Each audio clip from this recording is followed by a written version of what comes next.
Hello, hello বন্ধুরা, কেমন আছো সবাই? আশা করছি সবাই ভালো আছো। আর আমিও খুব ভালো আছি। অনেক দিন পরে একটা ব্লগ ভিডিও নিয়ে এসেছি। তার কারণ আমার ফোনটা এতদিন খারাপ ছিল। এবার অনেকের মনে প্রশ্ন, আমি কেন এতদিন ধরে ভিডিও পোস্ট করছি না বা ভিডিও ছাড়ছি না, তার কারণ হচ্ছে আমার ফোনের ডিসপ্লে টা নষ্ট হয়ে গিয়েছিল। সেই কারণে ডিসপ্লেটা চেঞ্জ করা হলো। তারপরে আর আজকে আমি আর আমার ছোটো মাসি এসেছিলো আমাদের বাড়িতে বেড়াতে। তো আমি আর মাসি মিলে ধান ধোয়াতে এসেছি, মানে ধানগুলোকে বাড়ি নিয়ে যাব সেই কারণ আজকে আমি মামার বাড়ি যাব। তাই মাকে কিছুটা কাজে সাহায্য করে দিয়ে গেলাম, কারণ আমাদের বাড়ির কাছে ধানটা আমরা নিজেরাই কাটবো আর দূরেরটা লোক দিয়ে কাটা করাবো। সেই জন্য নিজেরাই কষ্ট করে করে ফেলছি, কারণ এই নিচেরটা পেকে গেছে আর পড়ে গিয়েছিল, কারণ বন্যা হয়ে গেছিলো, বন্যাতে নদীর জল ঢুকে গেছিলো, নষ্ট হয়ে গেছিলো, সেই কারণে নিয়ে যাচ্ছে। আর দেখো না, আমি নিয়ে যাচ্ছি আর বোন ভিডিও করছে। তো যাই হোক, সমস্যা এখানেই যে এতদিন এই কারণে ভিডিও পোস্ট করতে পারিনি। তো তোমরা আমাকে একটু সাপোর্ট করো, ঠিক আছে? Like, comment, share, subscribe, follow সব করে দিও।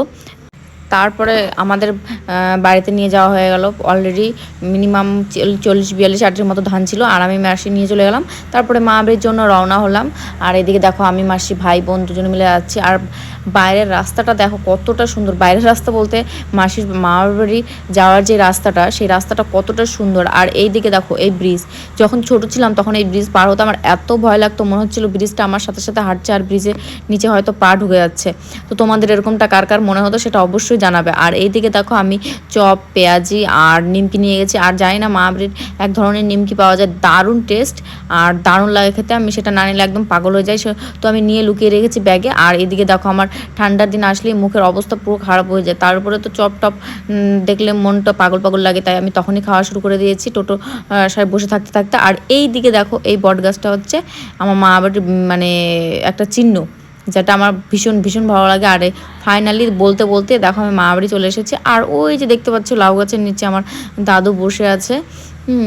আর তোমরা এরকম মজা করতে, আর ছোটোবেলায় মেন কথা, সত্যি কথা বলতে ছোটোবেলায় মা বাড়ির ফিলিংসটা অন্যরকম থাকে, আর বড়ো হলে অন্যরকম লাগে। ছোটোবেলায় একটা মা বাড়ি যাওয়ার মজাটাই আলাদা, বড়ো হলে সেই জিনিসটা আস্তে আস্তে বদলে যায়। আর এদিকে দেখো ছোটো ভাই কেমন করছে।